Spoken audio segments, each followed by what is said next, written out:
La Formule 1. 10 écuries engagent 2 voitures de type monoplace, soit 20 pilotes, 20 voitures, sur la grille de départ. Toutes les écuries obéissent à un règlement strict visant à équilibrer et homogénéiser les performances pour assurer le maximum de sécurité et de compétitivité de chacun.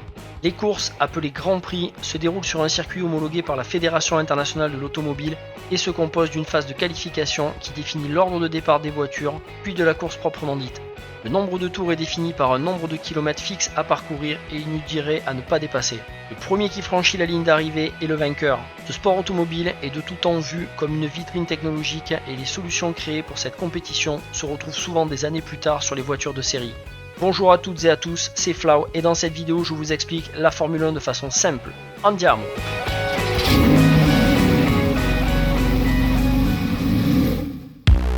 Pour commencer, quelques points historiques de la création et des grands tournants de cette discipline. Créée en 1946, la discipline devient un championnat avec des grands prix clairement identifiés qui donnent un classement pilote à partir de 1950 et un classement constructeur à partir de 1958.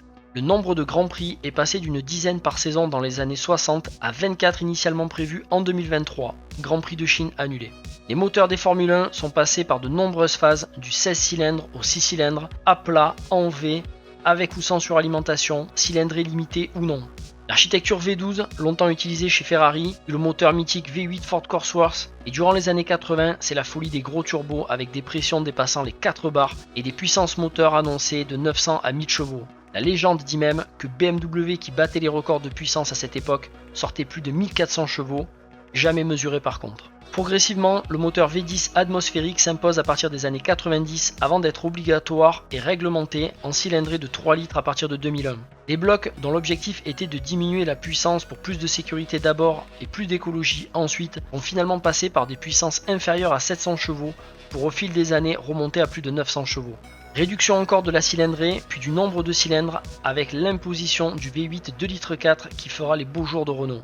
Depuis 2014 enfin, ce sont avec des V6 1,6 litre hybrides que les pilotes et constructeurs s'affrontent. Ils faisaient au départ moins de 850 chevaux environ pour être désormais estimés à plus de 1000 chevaux. L'hybridation a vu la suprématie de Mercedes en avance sur cette technologie durant plusieurs années, mais à ce jour c'est Red Bull qui est devant, notamment avec un DRS bien maîtrisé. Pour faire très simple, le DRS c'est un système aérodynamique qui vise à réduire la traînée pour augmenter la vitesse. On ne peut évoquer l'histoire de cette discipline sans évoquer de grands pilotes.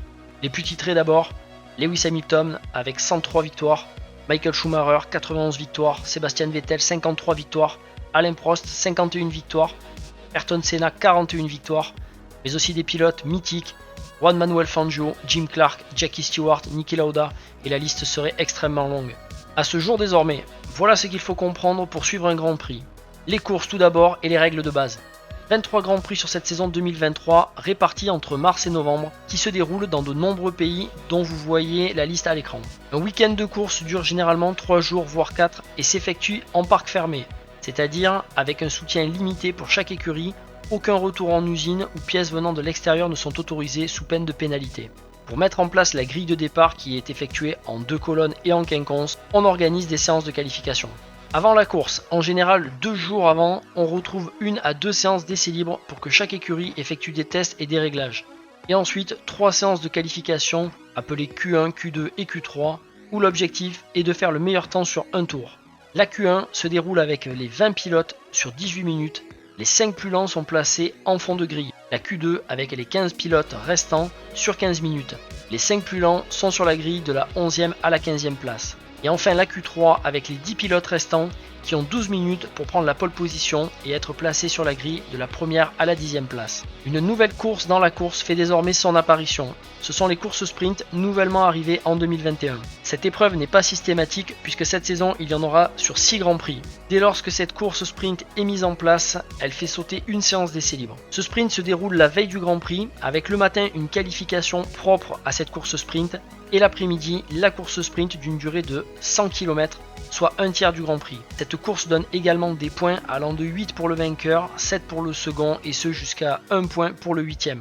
Le troisième jour, c'est le Grand Prix. Le nombre de tours doit donner un total de kilomètres compris entre 300 et 310 km, sauf pour le Grand Prix de Monaco avec 260 km. Les courses ne doivent pas excéder 2 heures. Durant la course, un arrêt au stand est obligatoire et chaque écurie peut en faire davantage. Il est désormais interdit durant ces arrêts au stand de faire un recomplètement en carburant, trop d'accidents ayant eu lieu. À l'arrivée, les 10 premiers prennent des points. Le premier 25 points et ainsi de suite comme affiché à l'écran. Celui qui a le plus de points à la fin de la saison est sacré champion du monde de Formule 1.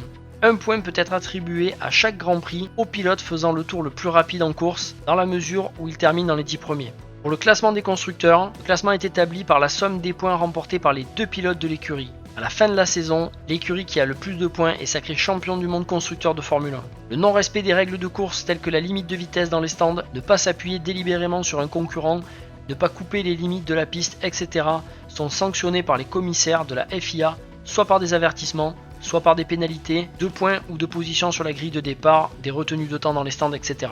Les voitures maintenant et le règlement. Le règlement imposé aux constructeurs est très détaillé et fixe dans d'infimes détails, comme dans l'architecture globale, les autorisations ou non de telle ou telle technologie. Les dimensions, le poids, la motorisation, la hauteur de caisse, mais aussi beaucoup d'éléments très pointus et très précis sont imposés. Pirelli est l'équipementier pneus cette saison encore. Il propose 3 types de gomme slick, dur, intermédiaire et tendre, ainsi qu'un pneu intermédiaire pour les pistes humides et un pneu pluie. Chaque écurie a un nombre limité de pneus pour chaque séquence, qualif, course, etc. En février sont présentées les nouvelles Formule 1 en vue des essais de pré-saison réunissant toutes les écuries. Quelques chiffres sur ces véhicules. Le moteur aujourd'hui, comme dit précédemment, est un V6 1,6 litre hybride d'environ 1000 chevaux. Le poids des monoplaces est de 798 kg. La Vmax est de 330 km/h en course et peut varier bien évidemment en fonction des circuits, des longueurs de ligne droite, etc. Les écuries actuelles pour cette saison 2023. Williams avec un moteur Mercedes, AlphaTauri avec un moteur Honda, écurie Haas avec le moteur Ferrari, Aston Martin avec un moteur Mercedes, Alfa Romeo avec un moteur Ferrari, McLaren avec un moteur Mercedes, Alpine avec un moteur Renault, Mercedes avec son propre moteur, Ferrari avec son propre moteur et Red Bull avec un moteur Honda. Quelques points complémentaires. Le règlement en Formule 1, comme dans tous les sports, c'est ce qui assure que chaque écurie soit compétitive et que la course reste intéressante à suivre, le tout en sécurité et aujourd'hui avec le meilleur bilan carbone possible. Ce règlement en perpétuelle évolution a vu passer des règles aussi importantes que loufoques.